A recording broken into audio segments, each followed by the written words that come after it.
Manatitra ny araba tomboky lasy tomboky vavy tonga soa indray ato anatin'izao fotoana ny fampalalam-baovao izao ampitiavana be no anasako anao tsisy araka aminay hatramin'ny farany. Eo amin'ny pejy fanabeazana avy hatrany sy ny zotra araka ny tokony ho izy avokoa ny fanombohana ny fanadinam-panjakana BEPC ho an'ny teto amin'ny faritra Antananarivo sy ny manodidina tamin'ity androany ity. Efa nanome toky ihany koa ny teo anivo ny ministera ny fanabeazam-pirenena fanao izay andavorariana izany fanadinam-panjakana izany sy ny maraina teo dia tetsy amin'ny lycée moderna Ampefilo no nanokatra izany fanadinana izany tamin'ny fomba ofisialy ny ministry ny fanabeazam-pirenena Horace Kassia. Tompon-tena sara no ho teny an-toerana.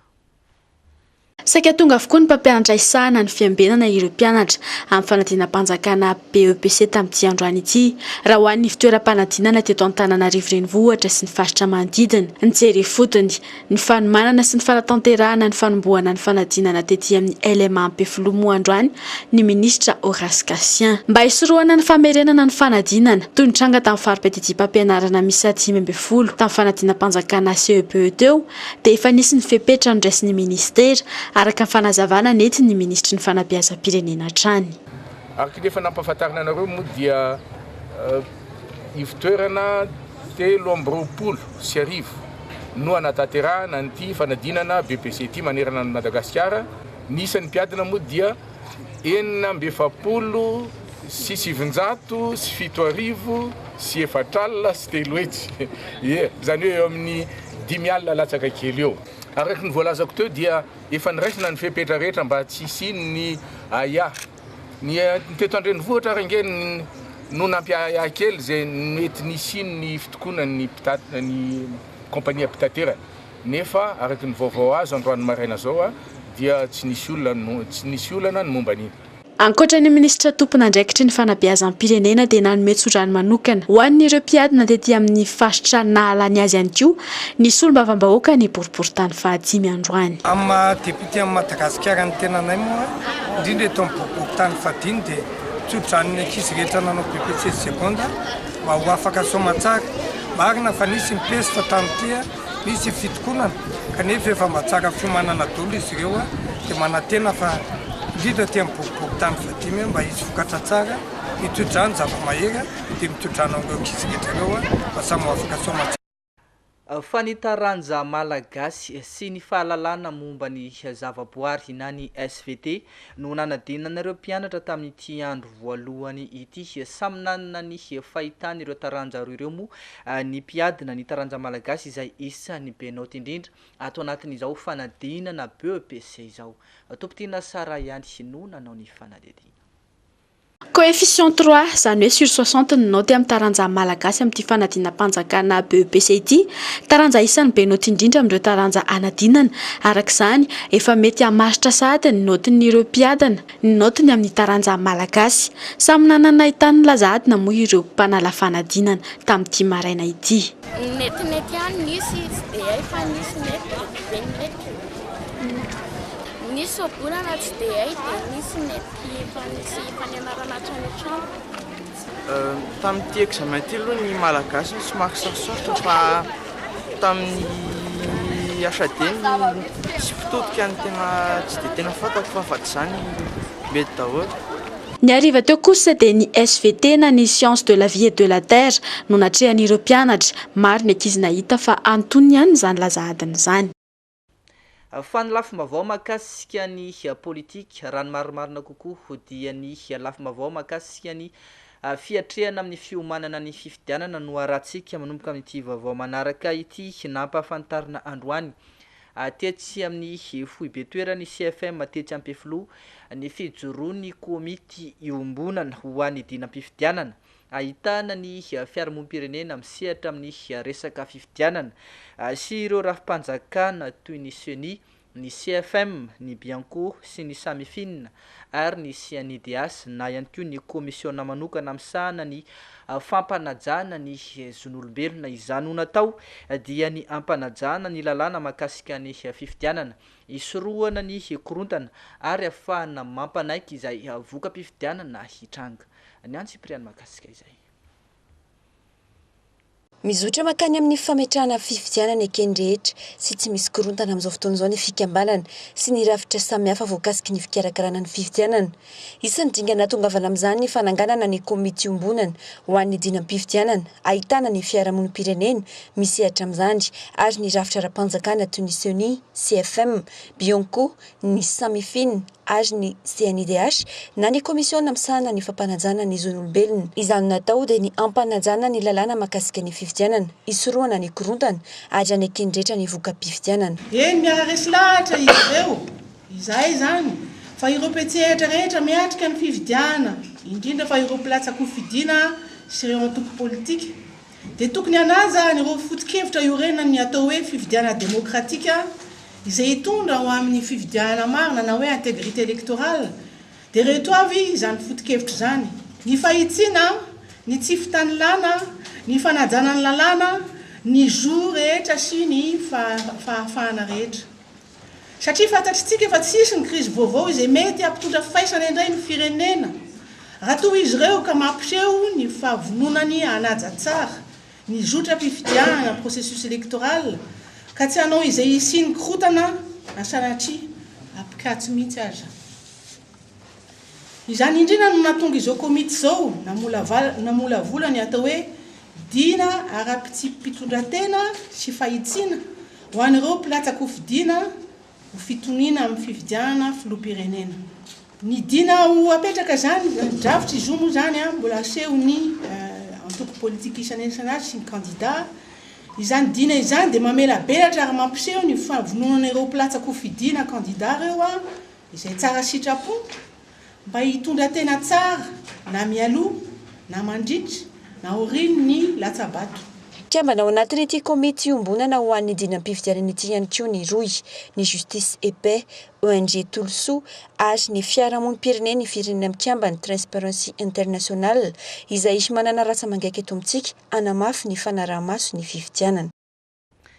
Eo amin'izay lafim-baovao mahakasika amin'ny fiomanana amin'ny fiatrehana ny fifidianana izay dia andrasana ny fametraha-pialan'ny ny filoham-pirenena amperinasa araka ny fanapahan-kevitry ny fitsarana avy momba ny lalam-panorenana laharana 4 tsipika HCC barra D3 nivoaka ny 12 ny volana aogositra taona 2024 teo dia isan'ireo ifaninana amin'ny fifidiana filoham-pirenena fiodinana voaloha izay ho tanterahana amin'ny 7 volana novambra ho avy izao ny filoham-pirenena amperinasa Rajaonarimampianina araka ny voalaza ao amin'ny 9 ny lalam-panorenana mantsy dia 80 andro mialoha ny fifidianana no mametra-pialana ny filoham-pirenasa raha toa ka ilatsaka ho fidiana ho filoham-pirenena.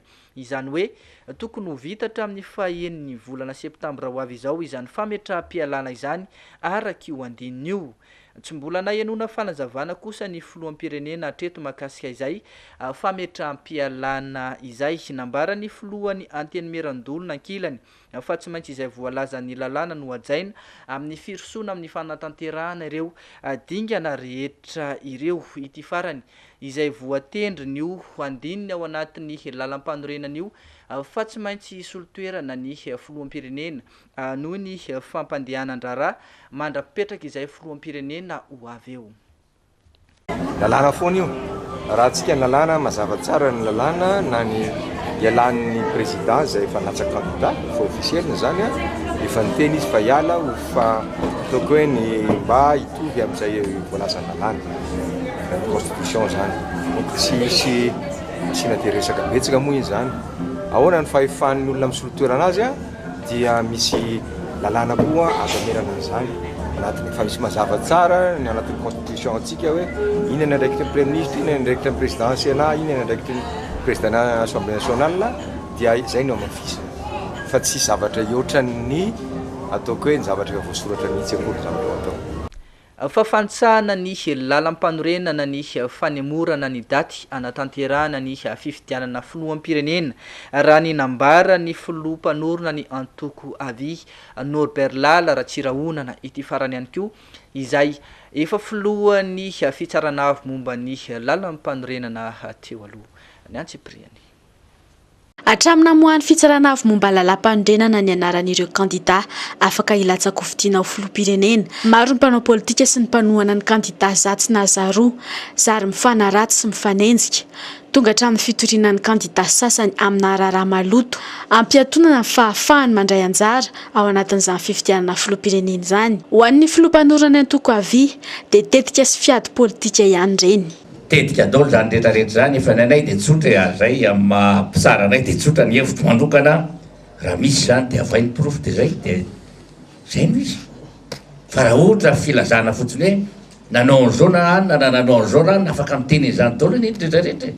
Fa aiza zay profo, aiza zay marika azonao milaza hoe tena nisy an'izao tokoa. Na mafisy n'ity mpanao politika ela netezana tamin'ny raharaha politika ity fa fandikana lalam-pandrenana ny fanemorana ny datim-pifidianana izay adiny mpanao politika sasany fohatrany ity. Zahay dia nanambara mazava teo fa ny firosoana amin'ny fifidianana ihany no heverinay fa vahaolana eto amin'ity firenena ity. Ny fanemorana an'io na ny sanatry ny vava amin'ny fanafoana anazy dia efa tsy fanajana ny lalam-pandrenana araka ny voalaza teo. Ary indrindra tsy fanajana sy fanitsakitsahana ny zon'ny vahoaka malagasy hisafidy izay olona tokony hitondra azy. Ka aminay dia tetika mety hapotika ny firenena ny tetika rehetra entina mampihemotra ny fifidianana io. Lafomba vao mahakasika ny sehatry ny fitanterana eto andrenivohitra raha efa saika nampakatra ny sarandalina ho 500 ariary avokoa ny ankamaroan'ireo mpitatitra eto andrenivohitra dia nanambara ny teo anivon'ny kooperativa tselatra izay ahitana ny zotra 770 ny 770 sy ny 970 fa mijanona ho 700 ariary ny sarandalina ao amin'izy ireo saingy tsy misy intsony ny tapa-dalana raha ny tapaka nandritry ny rimbe izay no tanteran'izy ireo ny farany herinandro teo araka izany sy miandry ny fandoavan'ny fanjakana ny compensation n'ireo mpitatitra vao miroso amin'ny fampiakarana sarandalana na tsy ny eo anivon'ity kooperativa ity raha ny tatra tamin'io fivorimbe io hatrany. Ny fifindrina androany zany teto amin'ny tselatra dia fiforiana resaka sarandalana zay nalaza be tao eo resaka sarandalana 500 ity. Ze ho anay eto amin'ny tselatra zany dia tsotra fehezina aloha le 700 tokana melohan'ny ampiakarana sarandalana 500 na oroviny zany na oroviny zany hoe misy tetika efa nomaninay ao zany ametrahana zay sarandalana 700 ariary sarandalana tokana zay zany no tena atao hoe zava-dehibe tapaka tao androany.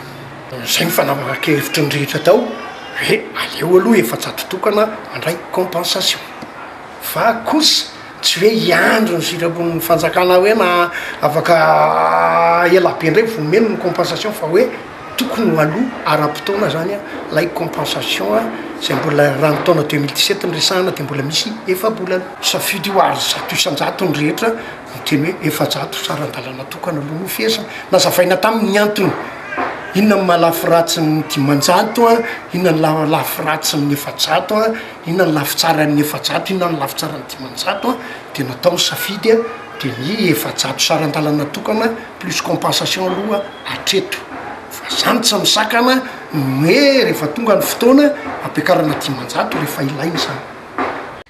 Fa isan'ny adogoava natrehan'i Madagasikara ialana amin'ny fahantrana ny ady amin'ny tsy fanananasa amin'izao fotoana izao ao anatin'izany dia antoka iray lehibe ialana amin'izany fahantrana izany ihany koa ny fanomezan-danja ny sehatry ny fikarohana sy ny fampiofanana ireo mpianatra voakasika amin'ny sehatry ny fandrarana mba ahafahan'ireo tanora malagasy mitrandraka sy mamorona ny asa izay tokony apetraka eto amin'ny tany sy ny firenena raha ny nambarany teo anivon'ny université n'Antananarivo tamin'ity androany ity. Ny Antsipriany Makasika izay. Ahitana vokatra tsara tokoa ny asa fikarohana ataon'ireo mpianatra mpikaroka eto amintsika fa saingy tsy mety avadika ho varotra ny ankamaroan'izy ireny. Dia soavolentana ankamaroan'ireo tetikasa ataon'izy ireo ka lasa tsy mifanaraka amin'ny zava-misy eto amintsika. Isany mitondra fandrosoana nefa ny famadihana ireo asa fikarohana ireo ho arikarena mba hialana amin'ny tsy fisiana asa eto Madagasikara. Ho fametrahana rafitra maharitra eo amin'ny fifanankalozan-kevitra sy fiara-miasa eo amin'ny sehatra fikarohana sy ny sehatra ekonomika ary mba hanomezan-danja ny seha-pikarohana ahafahana mitrandraka azy ireny mba hiteraka asa ary koa hahafahan'ny vahoaka misitraka ny voka-pikarohana sy mba hahafahan'ny tanora mirona amin'ny famoronana orinasa dia miara nivondrona ny teo anivon'ny Université Antananarivo miaraka amin'ny OIT na ny Organisation Internationale du Travail, ny GEM na ny Groupement des Entreprises de Madagascar ary ny FIVPAMA na ny fivondronan'ny mpandraraha malagasy tamin'ny fanatontosana ny hetsika salon de recherche au service de l'économie et de l'emploi andiany fahaefatra. Hetsika izay anomboka ny alakamisy faha-enina ny volana septambra izao ary farana ny faha-fito ny volana septambra izay atao eny Ankatso. Fifandraisan'ny Madagasikara amin'ireo firenena any ivelany hiamafy ny fiara-miasa eo amin'ny Madagasikara sy Korea Atsimo eo amin'ny lafiny ara-toekarena, ny lafiny ara-politika ary ny lafiny ara-kolotsaina nanamafy ny fahavononany amin'ny foanoanana ny Madagasikara ihany koa i Korea Atsimo amin'ny fandavorariana ny fifidiana filoham-pirenena ka nandrotsaka vola mitentina $100 ao amin'ny kitapom-bola ny CNI tanjona hoy ny ambasador ny firenena Koreana Tatsimo ny fahavitan'ny fifidianana amin'ny atsakany sy andavany mba hametrahana ny fitoniana sy ny filaminana eto amin'ny tany sy ny firenena. Fanampanazavana. Dans mon discours aujourd'hui, j'ai parlé de 3 axes très importants que nous voulons nous engager ici à Madagascar. Le premier axe, c'était l'axe économique. Alors nous avons déjà des projets qui sont mis en œuvre. Par exemple, notre partenaire avec UNICEF, nous avons un projet pour améliorer la vie des jeunes adolescents au sud, ici à Madagascar. Et aussi, nous avons fait une remise des équipements pour des urgences comme des véhicules pompiers, ambulances. J'ai mis l'accent sur le fait que nous sommes prêts à démarrer d'autant plus de projets ici à Madagascar. Et deuxièmement, l'axe politique, nous sommes ici pour soutenir votre démocratie et surtout pour les élections. Nous allons faire nos meilleurs efforts pour atteindre notre but commun, soit les élections qui déroulent dans un environnement stable et aussi des résultats qui sont crédibles et qui sont acceptés par tous. Alors pour cela, nous allons faire une remise de $100 000 américains cet après-midi à 17h à CENI. Ça c'est pour le fonds SACEM. Alors nous sommes très contents que nous puissions participer encore dans ce processus de SACEM. Fanitsingerina tamin'ity androany ity ihany koa ny fiverenana ny fahaleovantenina ny firenena Koreana Tatsimo. Nisy ny fanamariana manokana izany izay notontosaina tetsy amin'ny Carleton Nosy tamin'ity anio ity fotoana izay nanararaotana ihany koa ny nankalazana ny 520 taona niverena ny fiara-miasa teo amin'ny Madagasikara sy ny firenena Koreana Tatsimo. Lafim-baovao mahakasika ny kolotsaina efa milamina sy ny tsatra ny olana nisy teo amin'ireo mpitarika ny fankalazana ny taom-baovao malagasy iraisan'ny malagasy efa nisy ihany koa ny marimaritra iraisana amin'izy ireo raha ny fanazavana ny faraika ambin'ny folo ka hatramin'ny faefatra ambin'ny folo ny volana septambra izao no voalaza fa anatanterahana izany fankalazana ny taom-baovao malagasy iraisan'ny malagasy izany izay ho tontosaina any Fianaratsoa. Anisan'ny mampiavaka ny fankalazana amin'ity taona ity ihany koa ny fikaonan-doha ataon'ireo olobe sy ray aman-dreny ara-drazana mahakasika ny toe-draha misy eto amin'ny firenena amin'izao fotoana izao. Fanampanazavana. Anisan'ny nampifandritra sy niteraka ady hevitra tamin'ny foko samihafa teto Antananarivo ny fisian'ny taom-baovao roa samihafa taona vitsy lasa izay. Ny tsy fampiarahana teo amin'ny foko sy ny faritra rehetra teto Madagasikara moa no nahatonga izany raha ny fanazavana.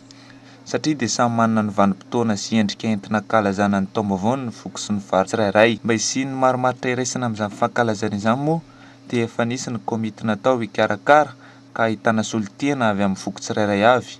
Tapaka tamin'ny fivoriana izy ireo fa ny 1 ka hatramin'ny 14 ny volana septambra izao no ankalazana ny taom-baovao iraisan'ny malagasy amin'ity taona ity, ary anisan'ny hampiavaka izany ny fikaonan-doha izay ataon'ireo olobe sy ireo ray aman-dreny ara-drazana mahakasika ny toe-draharaha sy ny fanatontoloana misy eto amin'ny firenena.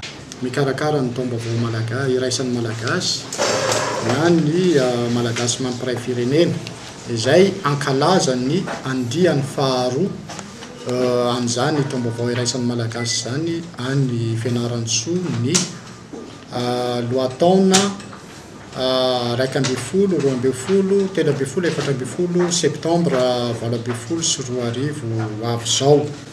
Koa anatin'izany iarahantsika malala fa tamin'ny herintaona no fankalazana voalohany an'izany taom-baovao iraisan'ny malagasy zany izay nivondrona ny foko mahery ny 2020 nandefa solon-tena teto Antananarivo niaraka nankalaza an'izany taom-baovao iraisan'ny malagasy zany nananganana ny tsangam-bato ny firaisan-pirenena tao Analakely ary isorana zareo olobe ny Fianaratsoa nandray ny fankalazana ny ivon'ny fankalazana ny taom-baovao iraisan'ny malagasy amin'ity taona ity.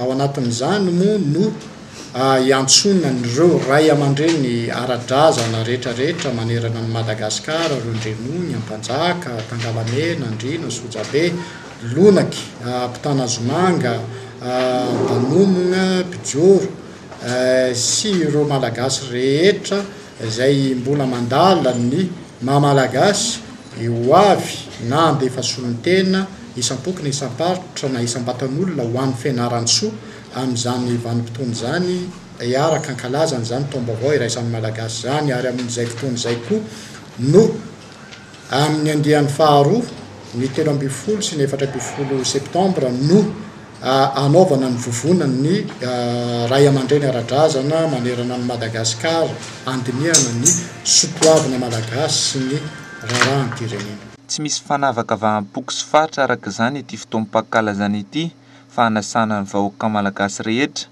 izay mbola mandala ny soatoavina sy ny kolontsaina malagasy. Fatontosaina manomboka androany etsy Antaninarenina ny andiany fahatelo amin'ny festival des danses na ny danse 321 aritra herinandro moa ity etsika ity ary seho manodidina ny 7 no hita ao anatin'izany. Tanjona ao anatin'ny etsika tahaka izao raha ny nambaran'ny tompon'andraikitra dia hoentina mampiseho fa manana ny maha-izy azy raha ampitahina amin'ny kolontsaina manerana izao tontolo izao ny soradia eto Madagasikara. Betsaka mpandihy eto amintsika le dia moa zany malalaka be le izy raha zany eto amintsika satria ohatra hoe afaka mitondro tena hoe mahay mandihy rehefa haiko mamerina le zavatra hitako amin'ny télé ohatra hoa zany fa rehefa mandalina zany ianao misofoka koa misehatra ny hoe izara amin'izay hoe mpianatra dia ianao na hoe izalatra kefy ianao any zany no ilanan'le fianarana manokana. Dia amin'izay sehatra izay zany miezaka ny mpikarakara mandroso karazana atrikasa mandritra ny taona ahafahan'ireo tanora liana amin'ny dia mahazo an'izay iampahana fahalalana izay azony zaraina zany. Dia fa amin'ny ankapobeny ny jiro dia tena manintona ny tanora amin'izao fotoana mihitsy. Taza festival 321 dia ny fizarana sy ny fionana moa zany mazava ho azy satria samihafa daholo ny traikefa nyreo mpamorona mandroso sosokevitra fampisehoana zany mandray anjara. Lafim-baovao ny toetry ny andro mitohatra ny andro manjombona noho ny fandalovany iray rindrin-drao na mitondra atsika eto amin'ny faritry ny afovoantany sy ny manodidina aritra mandritry ny herinandro. Araka izany izao andro mbola mamirifiry sy maloka izao raha ny fampitam-baovao azy teo anivon'ny sampana mpamantatra ny toetry ny andro fanadihadihana. Milona ao anatin'ny atsika tanteraka indray isika eto Madagasikara mandritra ity herinandro ity. Tsy misy fiovany fa sahalan'ny tamin'ny faran'ny herinandro teo araka izany ny maripana izay manodidina ny 1.0 ka hatramin'ny 20 degré Celsius raha ny nambariny Sapandrarà mpamantatra ny toetry ny andro. Mbola ahitana fitsokan'ny rivotra malefaka hatrany araka izany ny eto Analamanga raha toa ka ahitana rotsakorana ny any amin'ny faritra Atsinanan'ny Nosy. Any amin'ny 14 na 15 ny volana septambra no any mihitsy vao vinavinaina hiverina indray ny hafanana raha araka ny fanazavana azo hatrany. Dia izany koa tompoko lahy sy tompoko vavy no manakatona indray ny fiarantsika ho any tamin'ity alina ity. Mankasitraka fiainao izay tsy nisaraka taminay, mbola mame fotoana ho anao ihany koa ny sampana fampalalamba avao ho amin'ny rahampitso indray. Mametraka ny veloma mandrapitafa tompoko lahy sy tompoko vavy.